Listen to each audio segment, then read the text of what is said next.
and welcome to Mindful Mondays with Carrie. Whether it's your first time with me today or if you've been following along each week, it's so great to have you and to share this time with you. And I would love your support if you're open to subscribing to the page below. Would love that.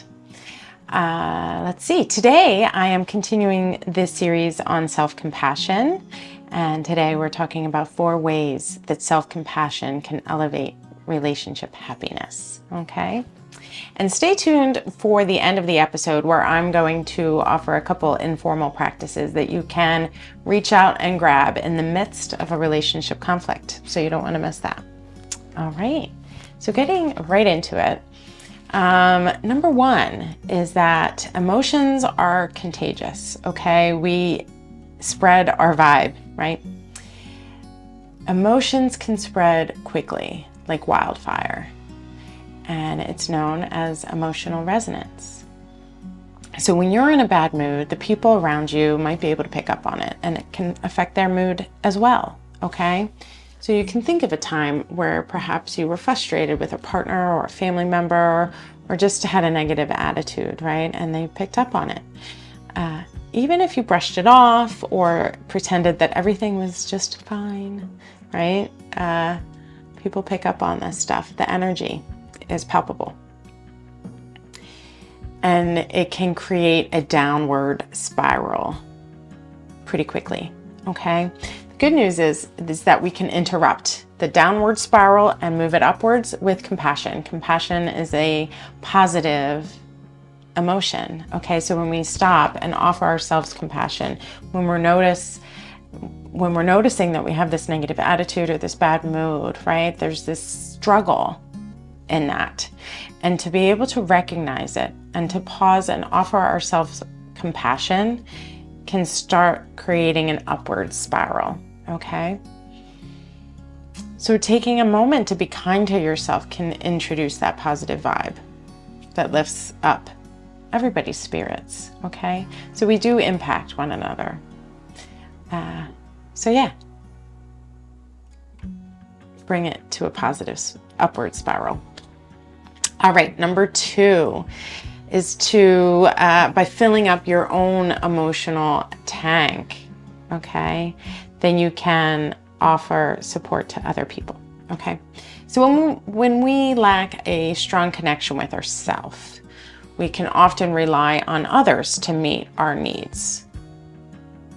Yeah, I think we've talked about this in previous episodes as well. So for example, if you're feeling insecure, you might lead to expecting your partner perhaps to say the perfect reassuring words that you want to hear. And if they don't, it can even feel like they've failed an unspoken love test, right? If you've known a love test, if they loved me, they would know what I would want, okay? Which just is not true. That's a myth, okay? So this kind of expectation creates a lot of pressure and can drain both partners, leaving both feeling really unsatisfied, right? And just drained, okay? So when we can practice self-compassion, when we connect with ourselves and are aware of what we want and need and can ask for things clearly and directly, by taking responsibility for ourselves and by offering our self-compassion, it fills up our tank so that we can then show up more fully to support the people that are important to us, okay? And that leads to more balanced and fulfilling relationships, okay? It's not to say that we can't get our needs met by our family and our friends and our partners. It needs to be in the sense of mutuality and this give and take, and then that flows more naturally, okay? Number 3 is to remove the blinders of criticism. We can take responsibility for ourselves with greater ease, okay? When we have a state of self-criticism and self-judgment, whether it's directed at ourselves or if we're judging and criticizing another person, okay? We can get stuck in that. It can be ruminating, like in that hamster wheel, okay? And self compassion, when we can pause and offer ourselves compassion in that moment of struggle, it gives us a pause, and we're activating the care and the tend and befriend system, right? So it kind of starts to soothe our nervous system, and that helps us to get a clearer perspective. Okay, we might be able to understand somebody else's perspectives and not react as though we're being attacked, okay? And it creates the space to understand the other person's point of view, and it creates space where we might be able to take responsibility for our part, and if it's appropriate, even to apologize so that we can move forward in a healthy way, okay?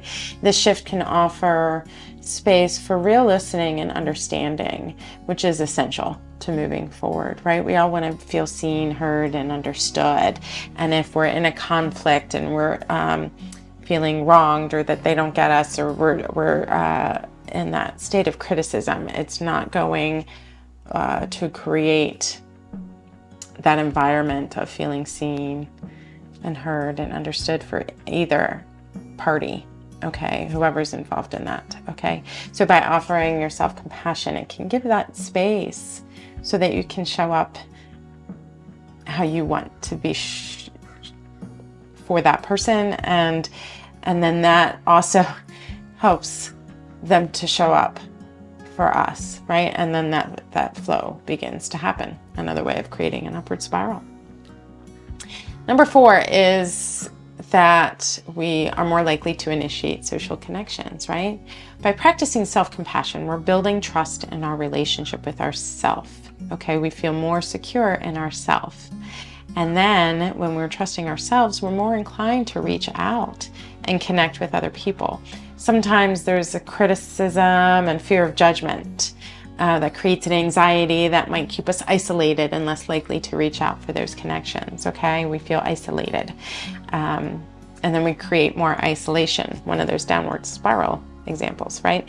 So by providing ourselves with compassion, we are creating the space to be able to reach, okay? And the more we practice self-compassion, the more satisfied and fulfilled we're feeling in our relationship with ourselves, and then in the relationship with other people, okay? Self-compassion can help us stay calm, confident, and empathetic, and naturally strengthens all the relationships and the bonds that we have with other people around us, okay? So to recap, ways that self-compassion helps elevate our relationship happiness is to create an upward spiral, okay? To be able to extend support to other people. By filling up our tank, we have the emotional reserves to be there for other people around us, right? We're able to move forward in conflict because we're more able to understand different people's point of views and apologize when we need to apologize, right? And then also to initiate social connection, okay? So the next time that you find that you're in a relationship struggle or conflict, one informal practice is a self-compassion break, right? We did that a couple episodes ago. And this one would be silent, okay? This would be your internal dialogue. And using touch, okay? So if you're alone, but if you're around people and that doesn't feel right, you can do so in a subtle way, right? You can kind of rub your thigh or knee. You can also hold your hand in a way that's like, you know, that's supportive, like, I got you, right? We're gonna get through this. If you're in a relationship with somebody, whether it's a romantic partnership or a friendship, where you're both aware of and engaging in self-compassion practices, only one of you has to notice that you're starting to get into a downward spiral or a conflict, right? As long as one of you catches it and says, oh, I need a self-compassion break, right? Then that really helps interrupt that downward spiral. And then together you can create that upward spiral. By first offering yourself compassion, it creates this space that you can be there for and with the other, okay? It's a beautiful thing when you can do it with the person you're with, okay? So that's one way. And another is a practice of giving and receiving compassion, okay? So this is to breathe in compassion for yourself. And you can imagine it, if you're a visual person, as the light from above or a certain color, whatever works for you, but to breathe in compassion for yourself, to acknowledge the pain, and then to breathe out for the other person, right? And in this, fully validating your own pain, giving yourself exactly what you need, as well as honoring the struggle of the other person, right? Both and, okay? So there you have it. Your teachable takeaway is to practice the self-compassion break and the giving and receiving compassion if you find yourself in any conflicts. And if not, great, practice those anyway. You can do it whether you're in conflict or not, okay? And there you have it. Thanks so much for joining me, and I will see you next week. Have a mindful day.